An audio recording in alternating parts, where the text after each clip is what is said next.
This is a Reconstructionist radio production. Please visit garynorth.com/freebooks for a free downloadable copy in PDF form of this book. Productive Christians in an Age of Guilt Manipulators, a Biblical Response to Ronald J. Sider by David Chilton, published by Institute for Christian Economics, Tyler, Texas, copyright 1981. I am reading the revised and expanded edition, dedicated to P.T. Bauer, forward by Gary North. Chapter 9, Advertising and the Slave Mentality. If no one paid attention to these lies, they would be harmless, but that is impossible. Ronald Sider, Rich Christians in an Age of Hunger, page 47. The mature have their senses trained to discern good and evil. Hebrews 5:14. Of all the many imps populating Sider's imaginary inferno, the archfiend of advertising is one of the worst, Mephistopheles incarnate. Sider has mounted a vigorous advertising campaign against advertising. His basic message is that advertising creates all kinds of desires in a gullible public, manipulating their wants. Advertisers regularly con us into believing that we genuinely need one luxury after another.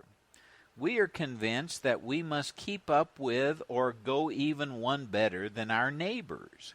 The purpose of advertising no longer is primarily to inform. It is to create desire. It attempts to persuade us that material possessions will bring joy and fulfillment.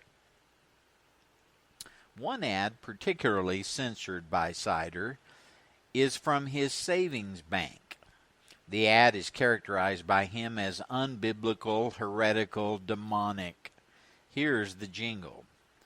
Put a little love away. Everybody needs a penny for a rainy day. Put a little love away. Tacky maybe, crass, but heretical? Demonic?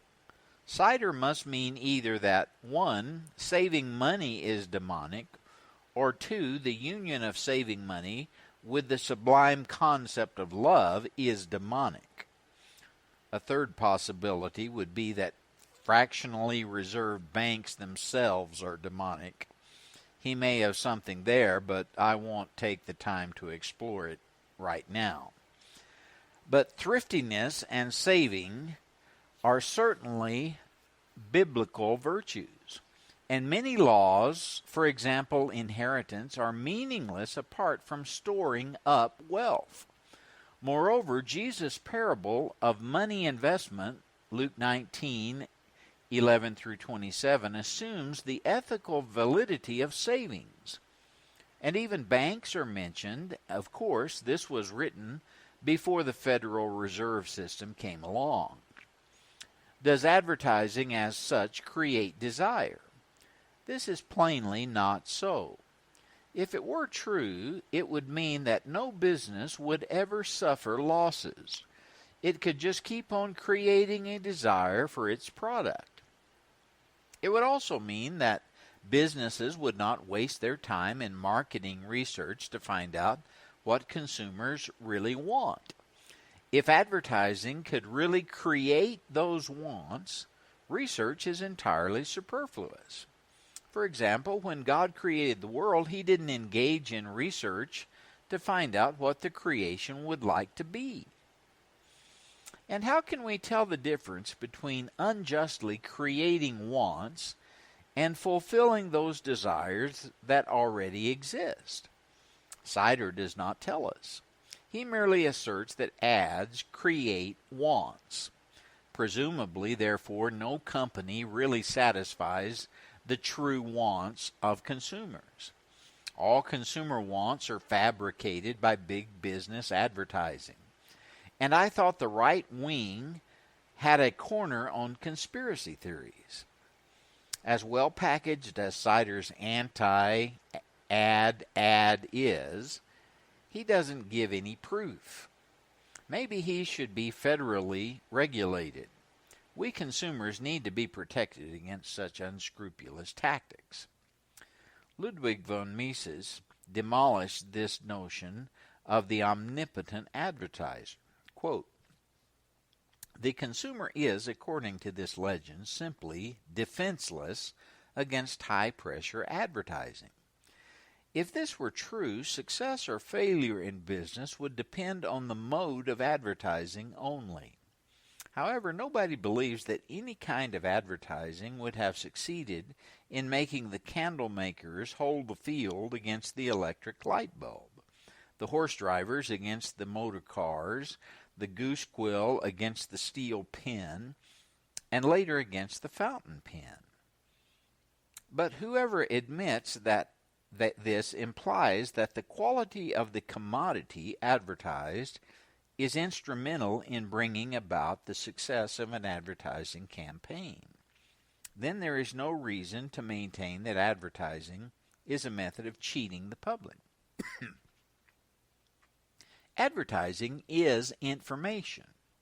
The reason why it is often slick, sugary, gross, stupid, or infuriating is because that is what the public wants. The advertiser's job is to inform potential buyers of his product. He must get the information to them in such a way that they will not miss it. This can mean the commercial use of beautiful sunsets, pretty girls, handsome men, cute kids, charming grandmothers, muscle-bound athletes, adorable puppies, and whatever else will attract consumer attention. Information is useless if it is not communicated. I know a man who wrote a gospel tract. On the cover were pictures of different shaped noses and the words, "Pick the one you want." The next page began, "Now that you're done picking your nose," and the tract went on to share the gospel. Okay, that's pretty gross. But it was read by many more people than would have read one beginning, "Are you saved?" The point is that he got their attention. This is not a defense of every attention-getting device. I'm merely saying that this is a necessary function of advertising, and that the public's taste determines what methods will be used. Amos used a tricky advertising gimmick to get Israel to listen to his message by telling them what they wanted to hear, how bad everyone else was. Amos 1, 3 through 2, verse 5. Advertising is wrong only when it breaks the law of God. Tackiness is not a sin. But what about its effect upon impressionable minds? Sider claims that advertising shapes the values of our children. The only answer to this is, that's your problem.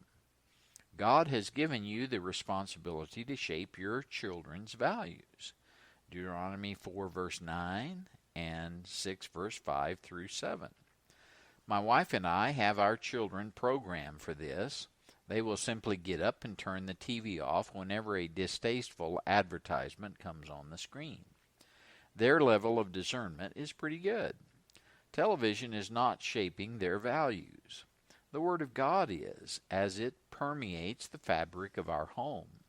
Principles of godliness are discussed as naturally as are methods of cooking, decorating, or using a screwdriver or throwing a frisbee. It is part of life, and it forms the basic perspective through which the whole world is seen. There are problems, but the problems are met and conquered. Advertising broadens the choices available to consumers and enables us to shop ahead of time. Brand names make shopping more efficient by enabling us to purchase goods of easily recognizable quality. When I buy jeans, I don't have to take the time to sort through a jumble of different types, analyzing each pair for durability. I just head for the Levi's. More than this, advertising enables us to discriminate differences we hadn't been aware of. The nationally advertised Pepsi Challenge made consumers aware that Pepsi really does taste better to some consumers than its competitor. A product that fails to live up to its claims cannot succeed very long. We are responsible for testing everything. 1 Thessalonians 5:21. Christians aren't supposed to be gullible. What then is the problem with advertising? Sider finally stumbles onto the point. Given our inherent bent for idolatry, advertising is so demonically powerful and convincing that most people persist in their fruitless effort to quench their thirst for meaning and fulfillment with an ever-rising river of possessions. He's muddled it, but he's reached the basic issue: idolatry. People who are enslaved to the present, thinking only of immediate gratification, are seduced by advertising into buying the latest doodads and baubles. Their ethic is not one of saving, investment, and generous giving, but of consumption. And the central fact here is not the advertising, it is the slave mentality of the people, a condition that can be corrected only by regeneration and the deep cultural penetration of biblical values. For example, let's consider the most blatant instance of false, unscrupulous advertising in all history: the temptation of Adam and Eve. God placed the forbidden tree right in the middle of the garden, not to tempt his creatures, but to give them strength as they daily grew in the ability to obey him. But when the serpent handed them a line, they swallowed it. Why? Why was the temptation too strong for them? To say that would be to charge God with deceiving them. No temptation is too strong, 1 Corinthians 10:13 says. The slickest ad campaign ever devised cannot in itself lead people into sin. The real problem lay in Adam and Eve's rebellion. They wanted to be like God, and that is why they gave in to pressure. They were judged. Of course, the serpent was judged too for misrepresenting the truth. The basic problem is not advertising, but depravity. The only way to wipe out the consumption ethic is to convert the culture. We cannot legislate proper values. Legislation should only penalize biblically evil external acts. Moreover, the same good may be right or wrong for different people.